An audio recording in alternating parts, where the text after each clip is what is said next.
anh ngâm ra được sôi xe ai anh lắng nghe đang sợ cả anh có đi xe ông lâu ta là tị hết à xong để xe ông lâu ta là request Amar kan si ahin min lo shil se kan she betak Jesinu ông lâu ta là sayo thì mai để anh ba cái anh cầu về sẽ là Jessie ba anh về đơn này chứ cái sao mai đi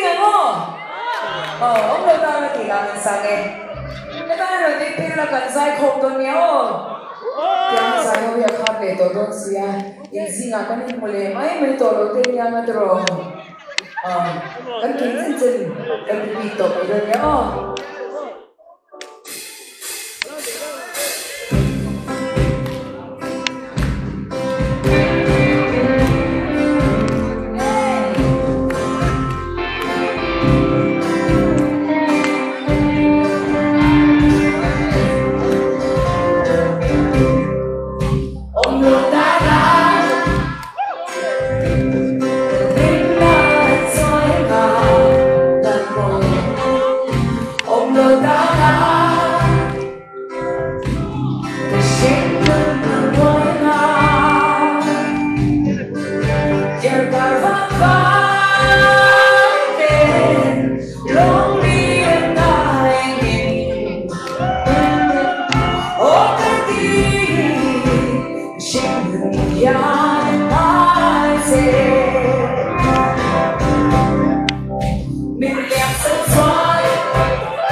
That program ko ito ay napanin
Hey